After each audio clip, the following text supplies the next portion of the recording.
Hey guys, welcome back to my channel. As always, I'm so happy to be back here again with a new video.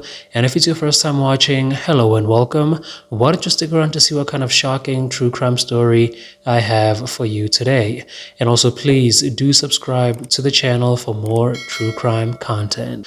Alright, I hope you guys are good and that you've had a good week so far. And also I wanted to thank you guys for getting me to 264 subscribers and 10,000 overall views. It seriously means a lot to me to see that my channel is actually growing with every video that I upload. Now, it may not be by much, but it definitely means a lot to me because this channel means a lot to me. My content means a lot to me. And obviously, it wouldn't be possible without you guys. So really, I just wanted to thank you and say I'm really grateful. And you guys give me the motivation to keep pushing every week so I can bring more awareness to these stories, more education to these stories. So without you guys, I wouldn't be able to do it. So thank you guys. I really appreciate your support. And also in the last video that I uploaded, I don't know if you guys noticed, but there are some pictures in the video that were not supposed to be there.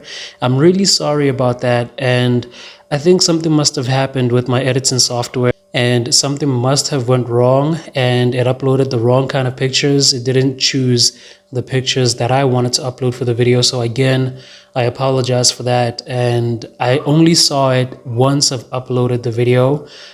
So yeah, please do forgive me for that. All right, let me get into this week's case. And in this case, I will be talking about murder and also graphic descriptions of bodily harm to the victim. So viewer discretion is advised. But right now, sit back, relax, and let me tell you all about the case of Becky Watts. Becky Watts, full name Rebecca Mary Watts, was born on June 3rd in 1998, and she lived in the city of Bristol in England with her father Darren and her stepmom Angie.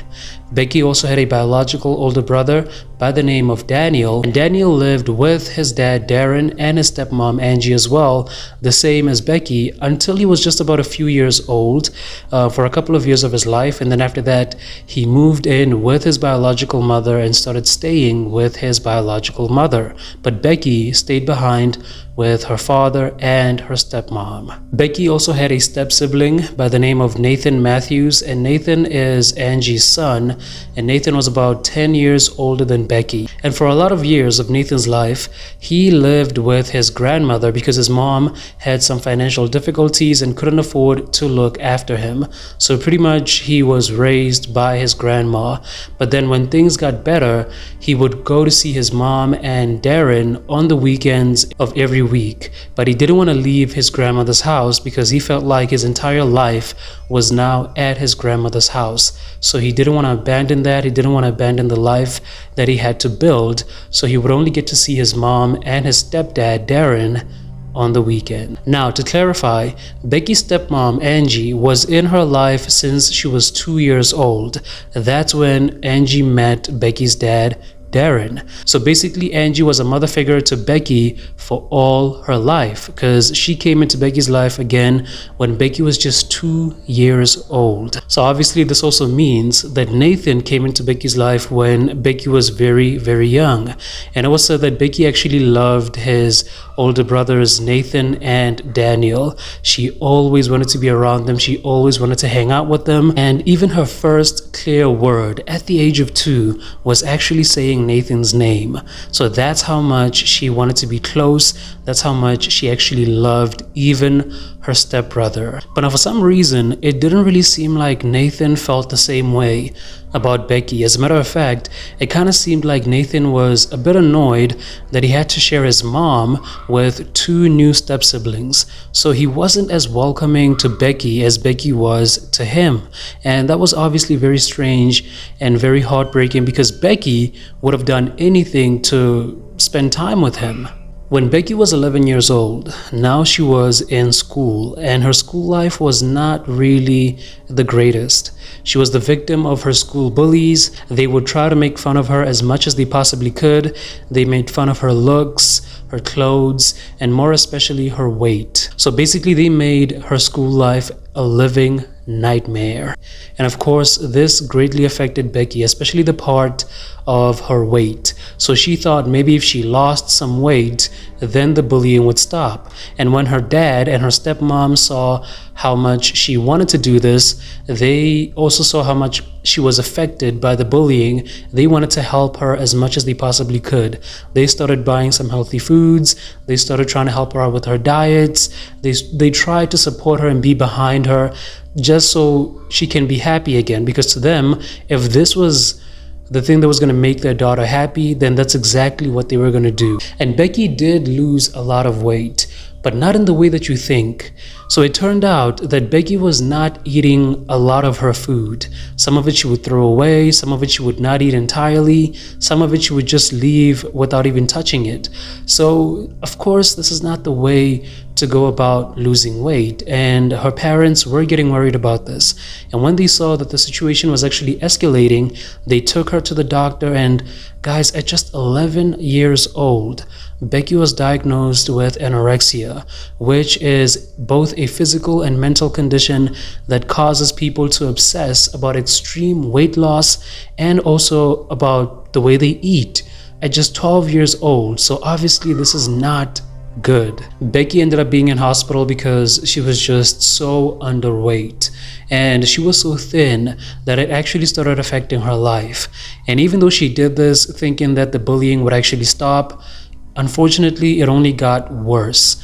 And also, even when she wouldn't go to school, when she would skip school thinking that if she didn't go to school she would escape the bullying, even at home she still got bullied by her older brother Nathan. Nathan would make comments about how fat she still looked and how she needed to lose even more weight. And mind you guys, at this time she was still suffering from this condition. She was still so terribly underweight, but Nathan would still antagonize her and make her feel even more worse, making the entire situation worse. So Becky's life was just not the greatest at that time. But fortunately, when Becky got to 13, she had recovered physically from her condition. And even though she still had to work on her mental condition, which was also affected by this condition of anorexia, because it also affects the mind as well, she was seeming like things were starting to be better for her, but she still had to work on her mental state. But again, unfortunately, by the time Becky got to 15 years old, her stepmom Angie was diagnosed with multiple sclerosis, which is a potentially disabling disease that affects both the spinal cord and the brain. So this was another heavy blow in Becky's life, and it was also a heavy blow to the rest of her family. Now, Becky didn't really have a large group of friends, and I think you can imagine why, but she did have a few friends that she kept in contact with on a regular basis. But then suddenly on a Thursday of February 19th in 2015, no one seemed to have heard from Becky. She was just quiet, even on her social media.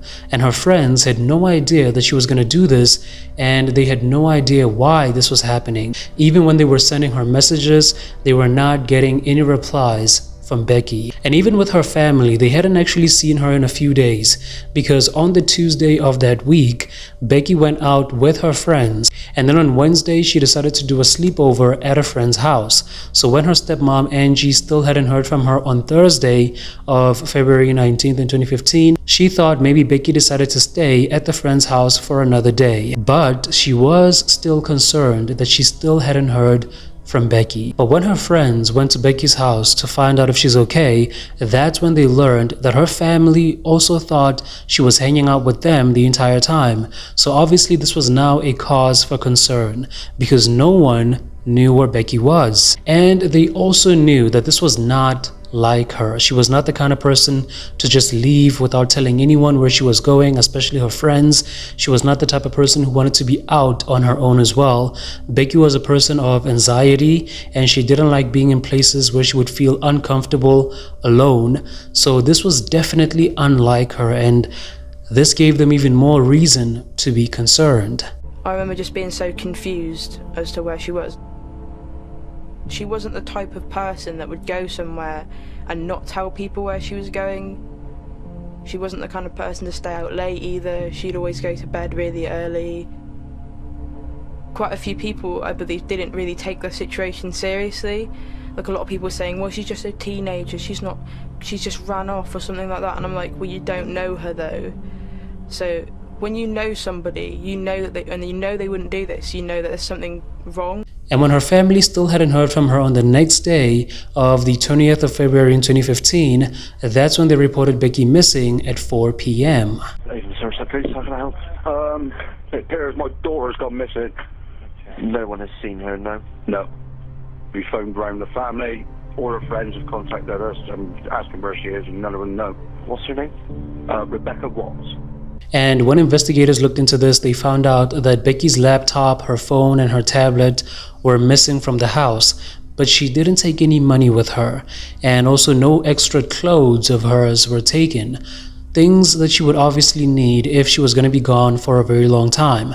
And again, she never told anyone that she would be gone this long, so obviously something wasn't adding up here. The police decided to interview the family and friends of Becky, and they wanted to get as much information as they possibly could. And also the family and friends of Becky were also very cooperative. They tried to tell investigators as much information as they possibly could, all the way till the last day each of them saw Becky. Away from the media campaign, the police tapes show the detectives' first move is to question the people closest to Becky. They carefully avoid anyone feeling accused of wrongdoing, so everyone talks freely, helping police find out more about the missing girl. Those interviews really were about background, about what we call victimology. So what did Becky like? What didn't she like? Where did she go? Who were her friends? Who were her associates? What were her phone numbers? Do you know whether she uses WhatsApp? Yeah. She does. So you and her would normally be through text. Yeah. And then as the investigation was going on like this, a young woman by the name of Shauna, who was actually dating Becky's stepbrother Nathan, came forward and said that she knew something about Becky that no one else did. Now, according to Shauna, Becky was in the house on the morning of February 19th, so the day before she was reported missing. Shauna said even though she didn't physically see Becky, she thought Becky was in the house on that morning when she heard some noises around the house. And also she said that she heard footsteps going up and down the stairs, so she thought that it was Becky. And also when she heard the door getting slammed, she thought it was Becky leaving the house. But again, Shauna didn't physically see Becky with her own eyes. 3 days after reporting Becky missing, the Avon and Somerset police then reached out to the public, appealing to them that if anyone has any information regarding the whereabouts of Becky, they should come forward and help out. And then on the following day, Becky's dad, Darren, and her grandmother also held a press conference appealing to the public as well that if anyone knows where Becky is, they should just come forward and help the family out and do the right thing. Everyone was desperate to find 16-year-old Becky Watts, who had disappeared without trace from her home in Bristol. Please come home. We love you so much. They still thought she was staying somewhere, to be honest. I still thought she might be staying somewhere. I don't know if it was wishful thinking. You're so loved, and I don't think you believe it. You really are so loved. I never get called that. Please come home, or whoever's sheltering her, do the right thing. And a lot of people all around the world actually got involved in this case because a social media campaign was created with the hashtag #FindBecky, and it reached over 2 million people worldwide. So people were getting to know about Becky's disappearance. The search efforts of the police focused on a number of places in Barton Hill, St. George's Park, and also Troopers Hill Nature Reserve. They also looked in open spaces and also park areas, and they also wanted to make sure that they do house-to-house interviews in case anyone could have known something or seen something in the days after Becky was reported missing. Then as time went on without any sign of Becky, the police decided to go back to Becky's family and friends to interview them once again so they can get their alibis.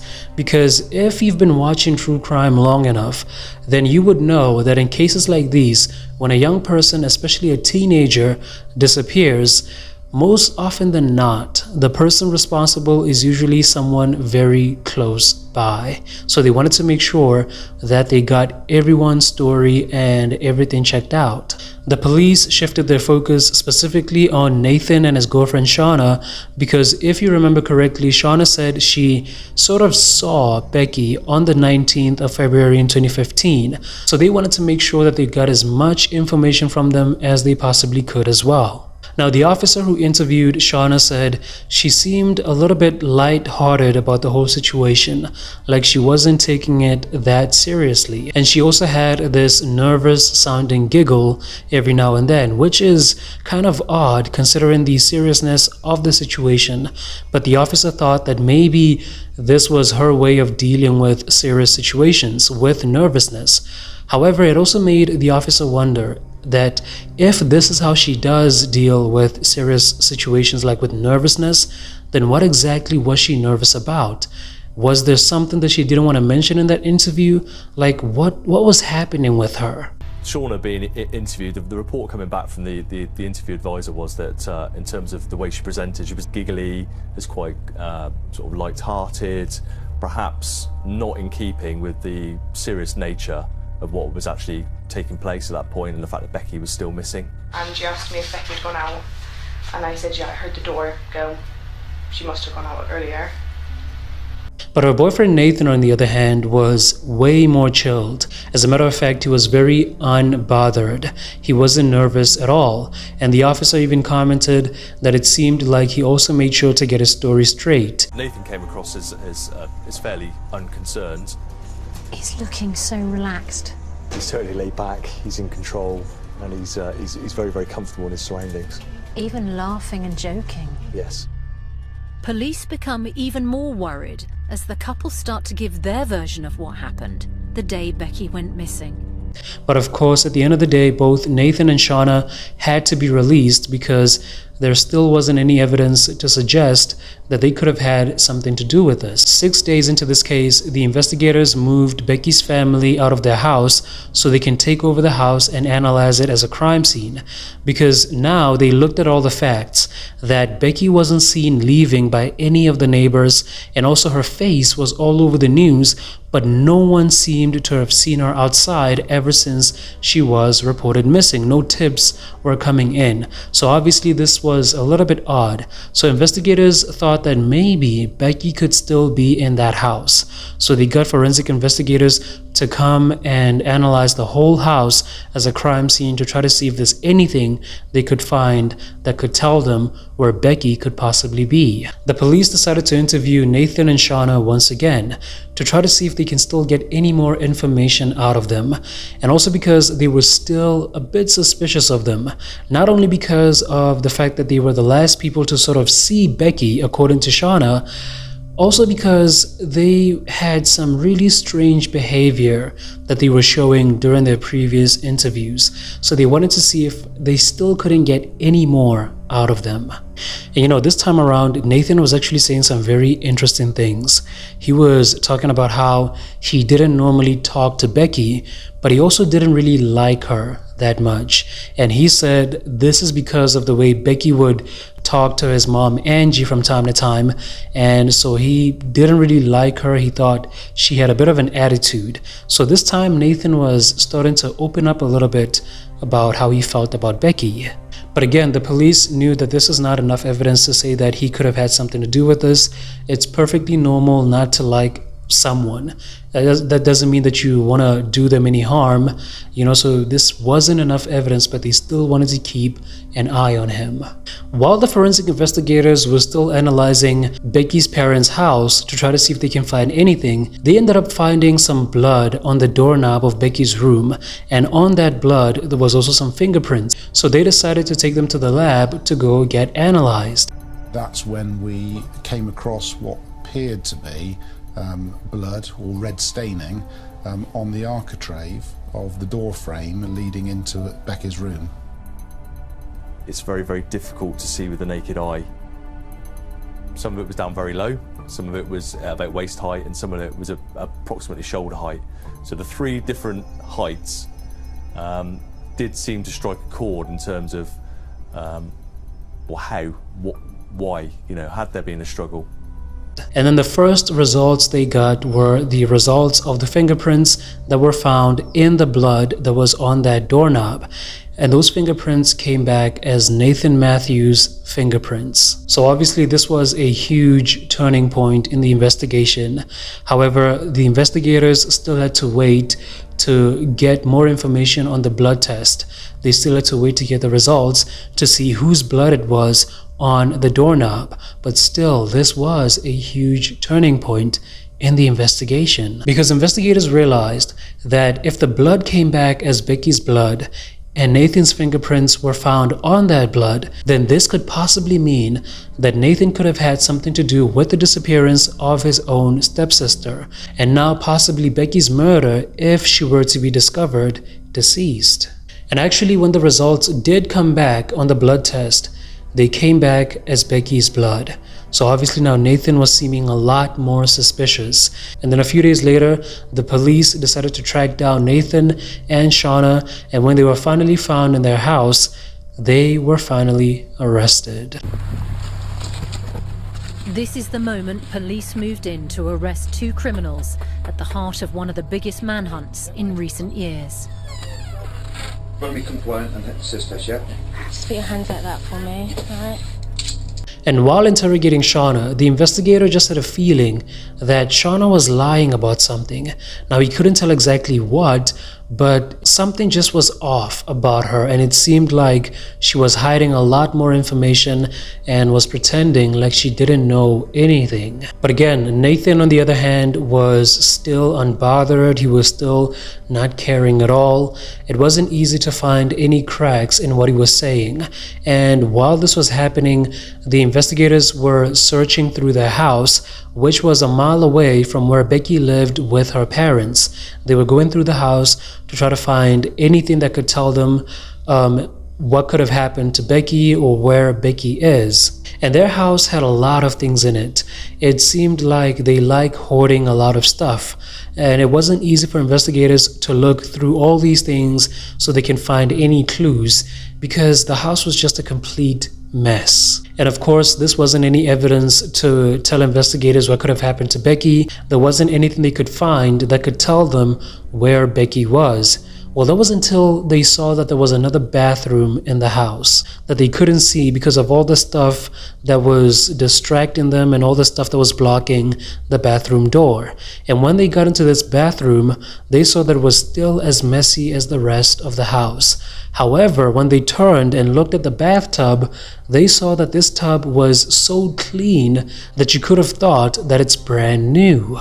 The bath on the right-hand side is extremely clean, to the point where it is very, very shiny. You can actually see shapes in it with how shiny it is.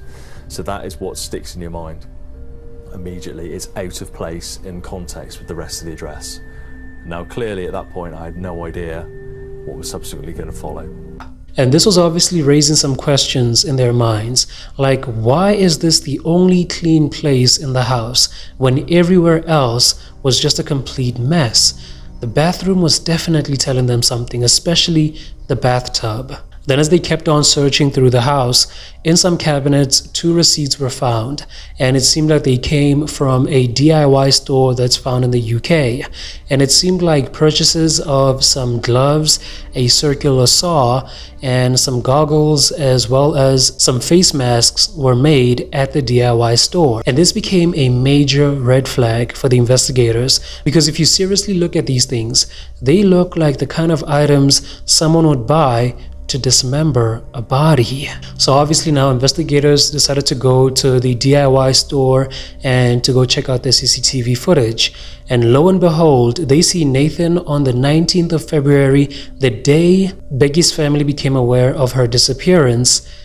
He was at the DIY store buying these things. Now Becky's case was no longer seen as just a missing person case, but it was also seen as now a possible murder investigation.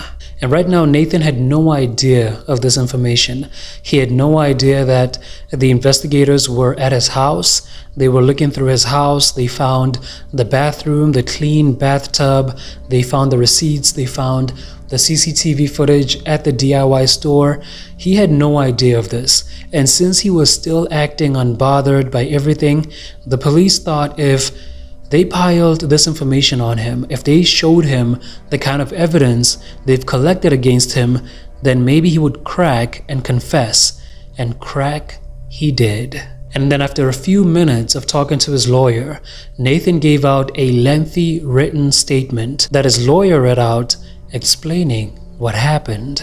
And in the statement, Nathan admits responsibility for the death of Rebecca Watts. I'm Nathan Charles Matthews. Accept I'm responsible for the death of Rebecca Watts. On the 19th of February 2015, I attended Crown Hill, St George, Bristol, with my girlfriend Shauna Hoare. In my car, I had a large bag, a stun device, handcuffs, tape, and mask. I developed an idea to scare Rebecca by kidnapping her. I wanted to scare her and teach her a lesson. I believed that she was selfish, and her behaviour towards my mother was a risk to her health. A few minutes after arriving, Shauna said she wanted a cigarette and went into the garden. I went to the boot of my car, took out a bag that contained the items, then went upstairs to the landing before knocking on Rebecca's door. She replied, "What?" or "Hello," and I said, "Can I see you a minute?" I cannot be sure which order things happened, but I used the items I had to subdue Rebecca. During the short struggle, my mask slipped and Rebecca was able to see my face. This caused me to panic, and I strangled her while she was partially in the bag. So after this statement, Nathan also verbally confessed that he dismembered Becky's body in that clean bathtub they found in his house. And he did this with the saw that he bought at that DIY store. Nathan also said after dismembering Becky's body, he put all the different parts in suitcases, boxes, and bags that he had, and he hid the body parts in a shed. 12 days after Becky was reported missing, her body parts were found, and her family had to go to the morgue to go and identify her. And you can just imagine how difficult this must have been for her parents. When we seen her in the morgue, and that's when it really hit home then. I mean, they did, for a police and morgue, they did their best to cover up her, where they'd cut her up and things like that. But I could still see where they decapitated her.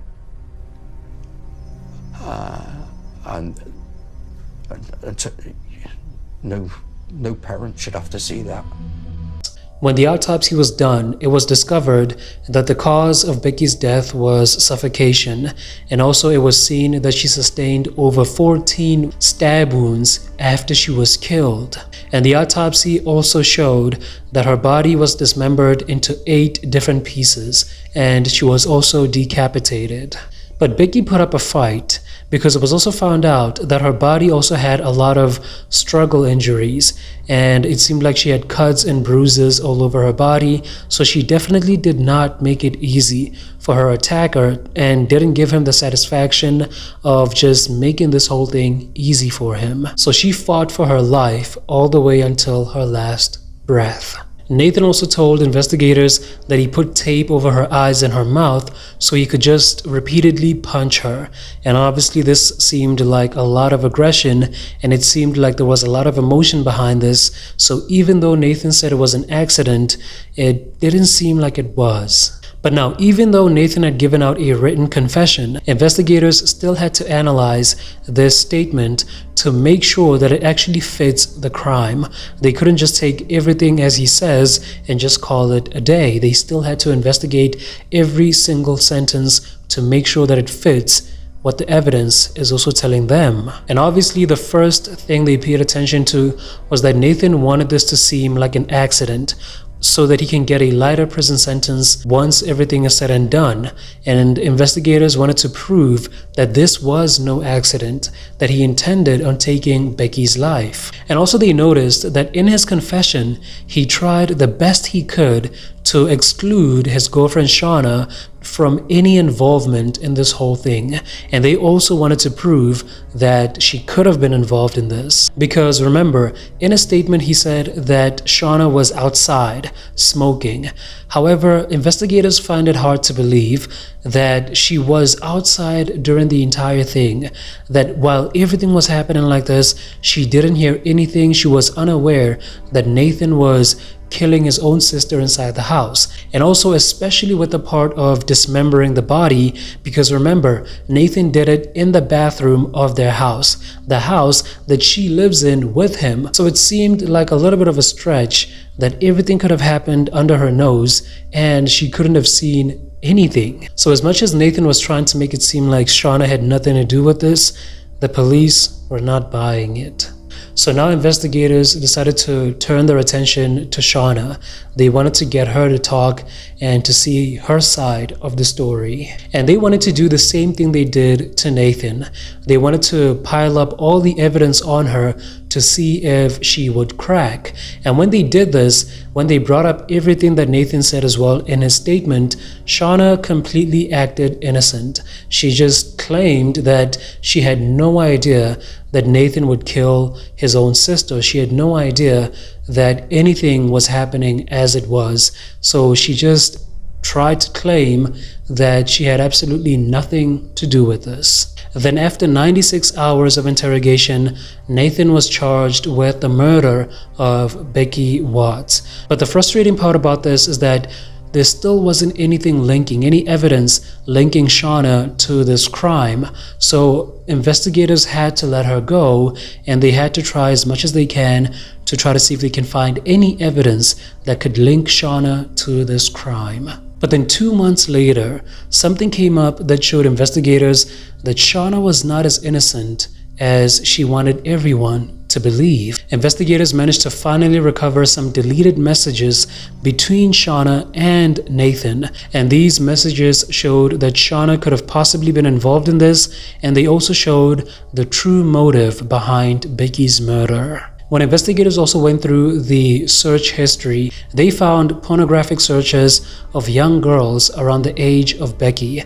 And they also found out that these conversations between Shauna and Nathan were about abducting young girls, underage girls, and bringing them home to their loft. So this evidence, when it came back off of Nathan and Shauna's primary phone numbers, was absolutely crucial. And what did their phone records and internet searches suggest?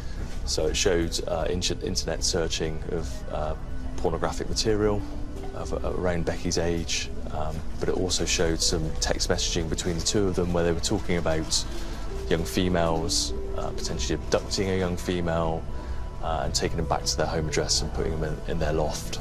These messages showed that Nathan and Shauna would fantasize about any young girl they would come across on the streets. If Nathan saw a young, petite, underage girl on the streets, he would text Shauna about it and tell her all the things that he wanted to do to her. And if Shauna saw a girl on the streets, she would also text Nathan about it, and Nathan would talk about how he wishes that she could just bring the girl home with her. So obviously these guys were sick.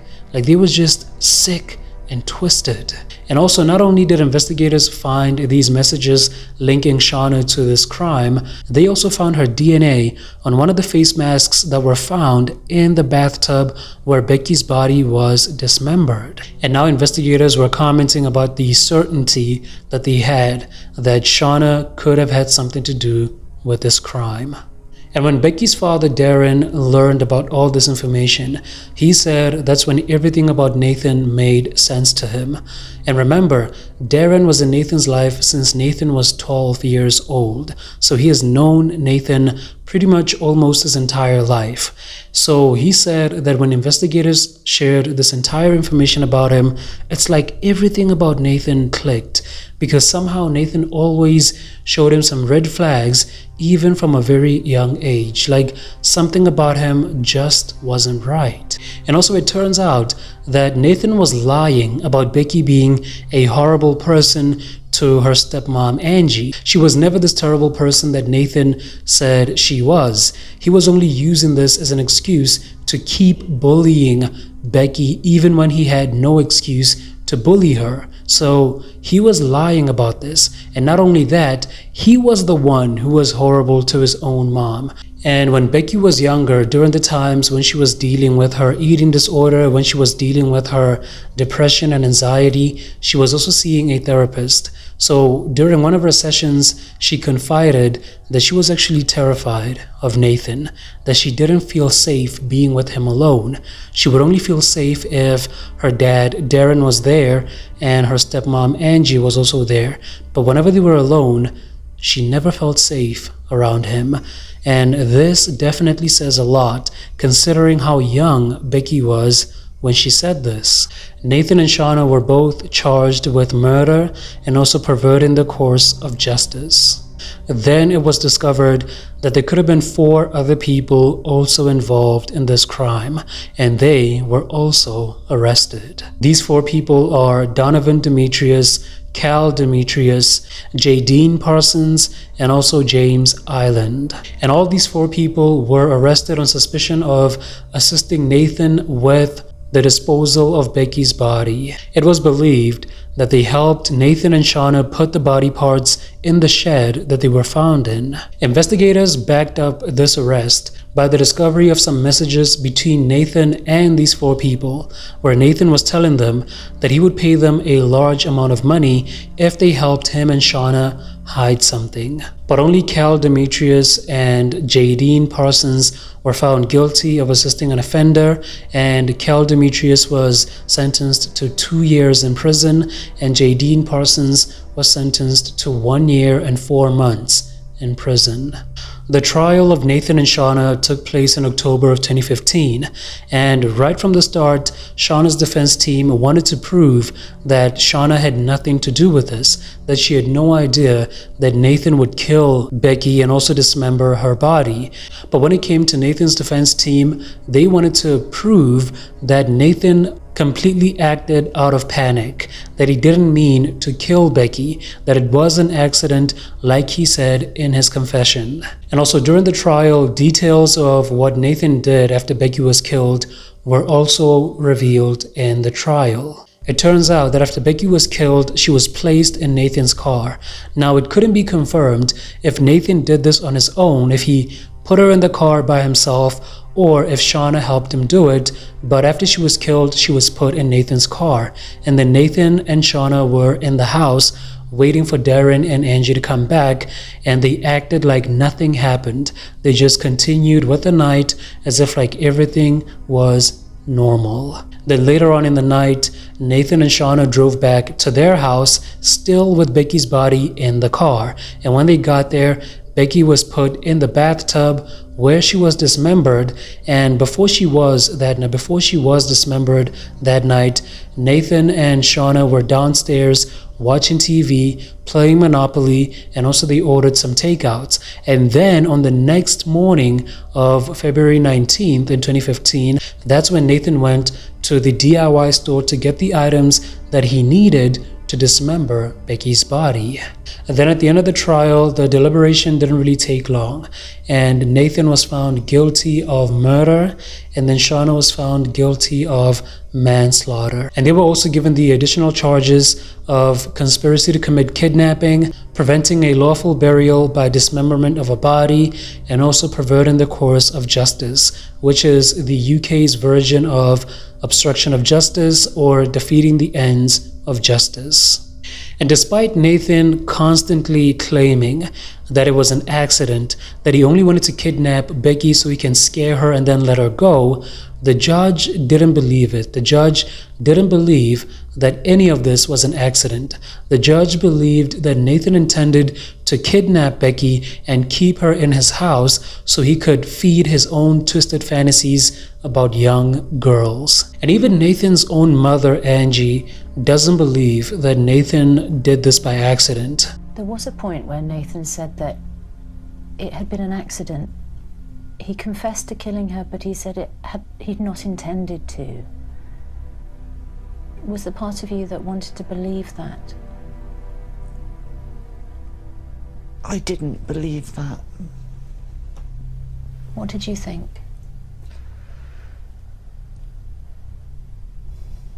I thought he'd done it, and he did it on purpose. Nathan Matthews was sentenced to life in prison with a minimum of 33 years, and his girlfriend was given a sentence of 17 years in prison. And even though 7 months later they tried to appeal their sentences, they will be in prison for a very long time. Because one, those appeals didn't work, and also two, they deserve to be in prison for a very long time. But yeah, guys, that was the case of Becky Watts. You know, cases like these just leave me speechless. Like, I don't know what to say. I mean, for someone to be killed by their own family member, it makes no sense to me. It completely baffles me. But I hope Becky's family found some solace knowing that the soul of their daughter was given justice. And with that being said, I hope Becky, wherever she is resting in eternal peace.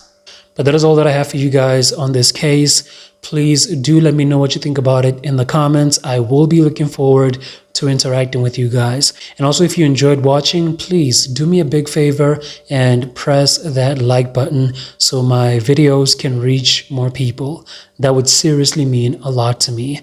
And again, I apologize for the inconvenience of my previous episode. Remember, there are some pictures in there that were not supposed to be in there, and unfortunately, I was only aware of it once I was done with everything. So again, I'm really sorry about that.